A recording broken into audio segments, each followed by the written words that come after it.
Ladies and gentlemen, hello and welcome back to Democracy 3. My name, of course, is Potato. Wow, I'm just taking a look at this graph, and my oh my, we are doing very well. We are doing very well. That's not to say that we don't have issues. I mean, we do, and chief among them is the rare earth crisis, which we are trying to resolve through rare earth metal mining. But you know, we've also got this water shortage, but that's going to be ending next turn. That is very, very nice indeed. By the way, my name is Potato. This is Democracy 3, and we are playing as an independent Scotland, and it's going fairly well, actually. It's going fairly well. We've got a £35 billion surplus. Very, very impressive. Threat assessment, it's alright. I mean, yeah, ish. Liberals are always a little bit grumpy with us, but whatever. Build the power lines anyway, who gives a damn. And let's go to the next turn, because I really do not want this water shortage to be around at all, because that will provide a nice little solid boost to our GDP, methinks. I think I am correct. So yeah, the global economy is doing a little bit of damage, the rare earth crisis is doing a little damage. The oil price really shouldn't be doing that much damage, because we have very, very much been trying to raise the price of oil recently, actually. So these drilling subsidies really should go some way to helping that. They should also boost GDP by just a smidgen as well. Great. Yeah, this Freedom League, I don't think they're going to be much of an issue, because the liberals don't hate us, and you know, that's fine. As long as they just don't like super duper hate us, then we should be in an alright position. But yeah, it's fantastic to see that things are really coming together. I mean, electricity consumption is way down. Way down. Nuclear power station is providing probably the bulk of our electricity right now, actually. Very, very impressive to see. Tram usage. We do not have any trams. Wow. We don't have any trams at all. How crazy is that? That is unbelievable. How is this rare earth crisis doing? It looks like it's reached a tipping point, and it's starting to come back down, and that should mean a further boost to our productivity, which unfortunately, the high productivity modifier did end, which is a little bit of a bummer, I'll be honest, but it's fine. It's fine. It's not an issue. It's not an issue anymore. It's alright. It's not too shabby. Now we get to the sort of stage where we think, do we really want to enact any more policies? And you know what? I would say, yeah, we want a fucking Mars mission. That's right. We want a Mars mission. Patriot, it's going to reduce unemployment by 18%. Fairly sure unemployment is already as low as it can go. No, actually it's not. So that Mars program is really going to help out with the unemployment scenario. Let's get a liberal. Let's get a liberal on board so the liberals actually like us. Yeah, and you know, basically we're just looking for an excuse to spend this $12 billion surplus that we've currently got. And I don't know, what do we want to spend it on? I do not actually know. I'm really not entirely sure. I mean, a carbon tax? Don't really know. Organ donation? Organ? Do we want to put an organ donation? Yeah, let's enact some crazy policies, some organ donation policies. This is like, you know, organ donation, mandatory organ donation is actually something that's been talked about a lot recently. You know, some people think that, you know, the reason that we don't have as many organ donors as we should have in Scotland is because people just can't be bothered signing up. So if we make it an opt-out system where you have to actually write a form if you don't want to give your organs away after you're dead, then that might work a little bit better. But hey ho.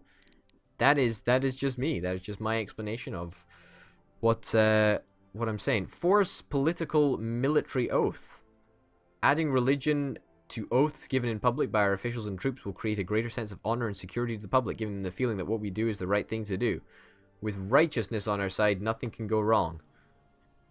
Great. Happy with that, except no, not at all. Not at all in the slightest. National Armed Forces Week. That would be popular. That would be popular. Although I'm fairly certain the liberals wouldn't like it. Let's do the needle exchange program. The liberals are gonna fucking love this, and health is gonna go through the roof once again. Not like it actually makes a difference. Health has been capped out for a long time, so wow, that's great.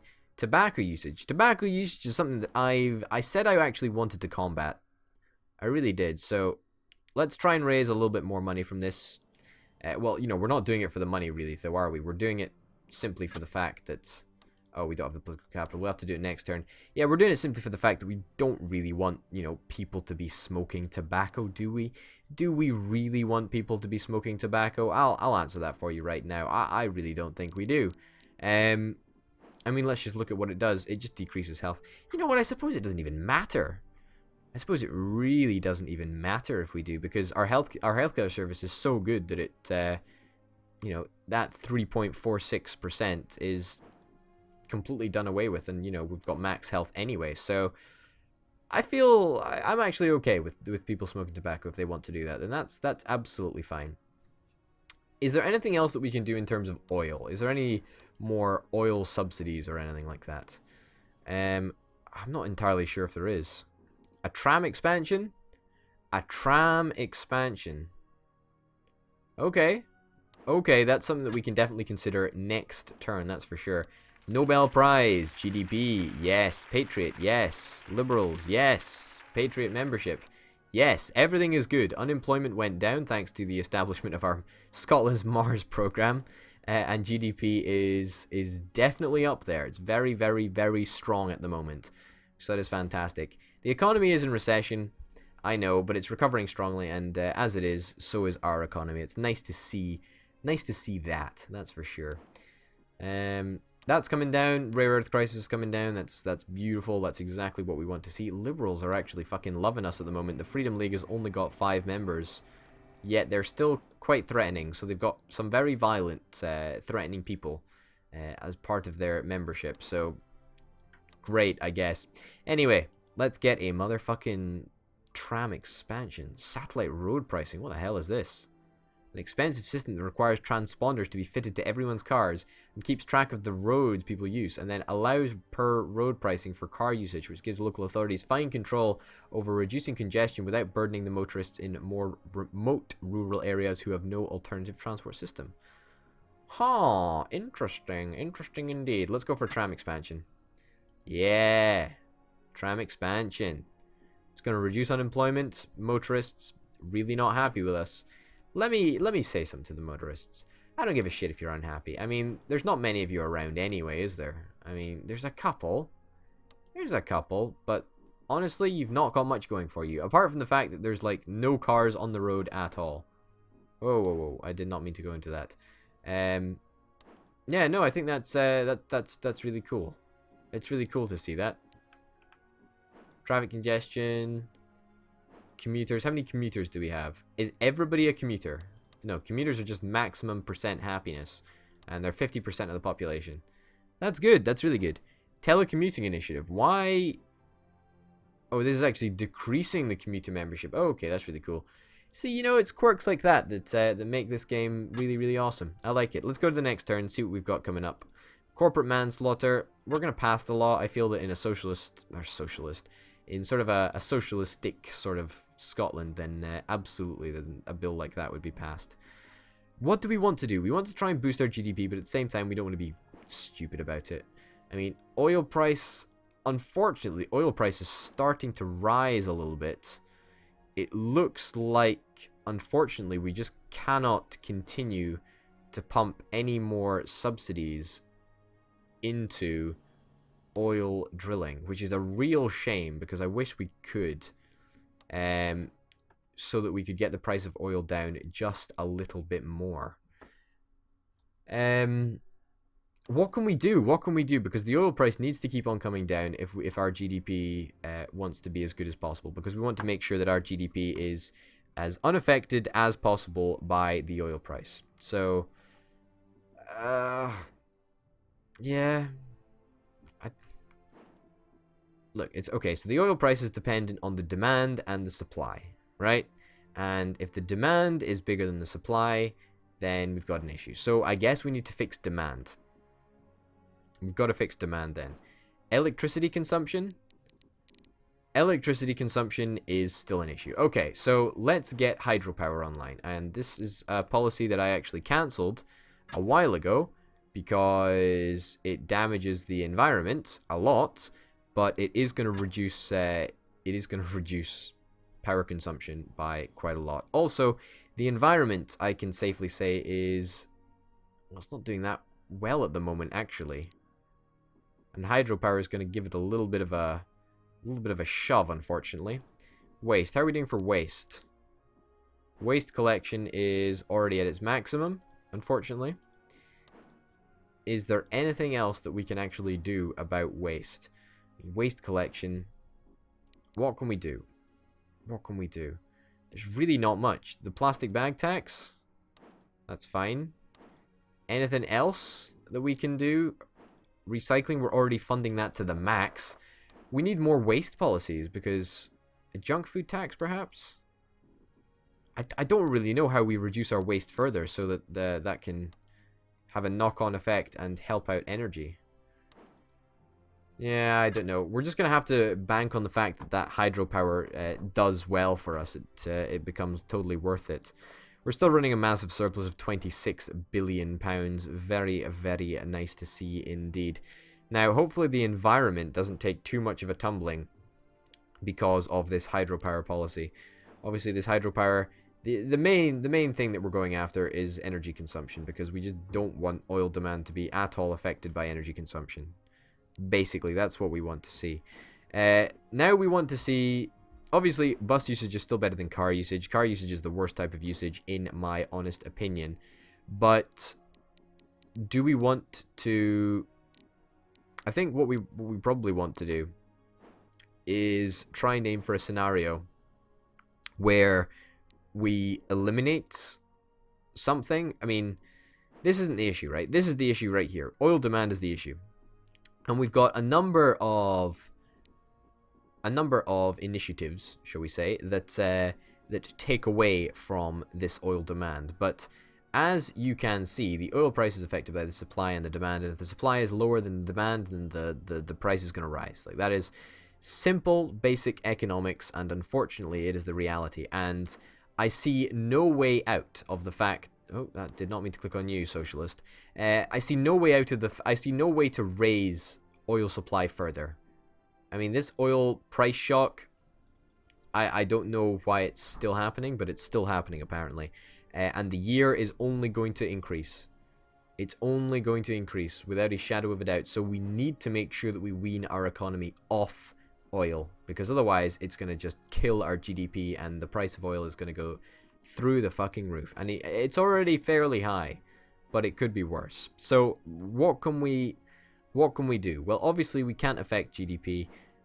We are trying to deal with energy consumption, and that should be fixed next turn, give or take. But what else can we actually do? I don't really know. Let's go to the next turn and then make our assessment from there. A debt protection law. Let's limit agency activity. I feel that in Scotland that's exactly what the government would do. Economic miracle. You've shown exceptional skill in managing the economic affairs of the nation. The people owe their wealth and prosperity to your remarkable economic genius. Well, I do say so. Thank you very much. Flooding damage. That shouldn't be a major issue, and it shouldn't be a major issue because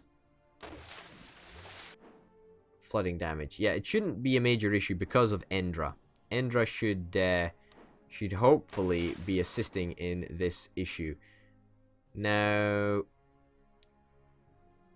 repair the damage done. Now, Endra is the natural disaster agency. Is there any other agencies that we sort of need to help with this flooding bollocks, shall we say? I don't really think there is. I think that's all of the agencies. It certainly won't be in tax. Public services? No, I think we've got all the agencies. I think that's fair to say. Noka. Nah, we don't need that agency. I mean, our crime is fine. Our crime is absolutely fine. So we need to try and start scaling back on bus investment and car investment. Now, if we go to the price of oil, which is over there, it should be dropping, theoretically, because electricity consumption should be outputting less oil demand, although it's still outputting 30%, even though our electricity consumption is literally nothing. Literally nothing. You know, the nuclear power plant and the hydropower plant in combination mean that our energy consumption is literally nothing, yet unfortunately, it's still affecting oil demand to a large degree. However, oil demand should go down at least a little bit. Now, air travel is at an all-time high. Is it worth it? I don't know. I mean, we get a lot of airline tax, and that's really nice, you know, but it does boost oil demand by 10%. And that's not something I really want to do. And it does damage the environment, so I don't know. I really don't know. I really do not know.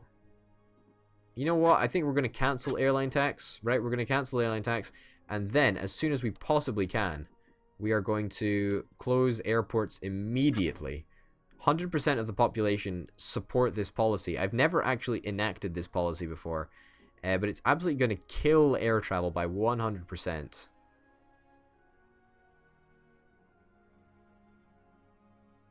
Okay, we just want to make sure that we kill airports 100%.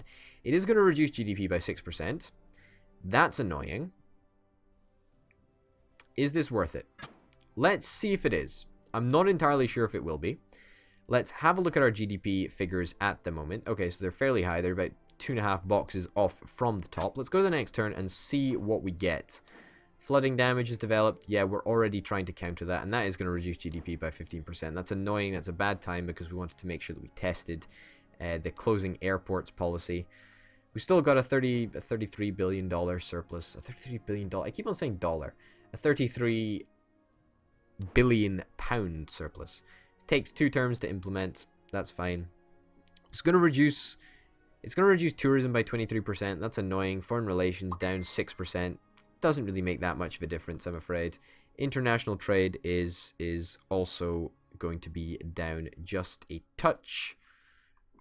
All in all, I think this might actually be worth it if we can get the price of oil to continue to come down. I mean, we're very, very close. We're very, very close. And if we can just eliminate air travel, which we are aiming to do, then that might be fine. The problem that I have is that it might force people onto cars, rails, or buses.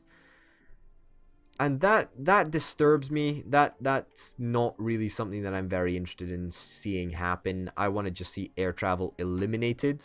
But I don't know if that's going to be the case. We'll have to find out in the next episode, because for now, ladies and gentlemen, my name, of course, has been Potato. Thank you very, very much for watching Democracy 3 as an independent Scotland.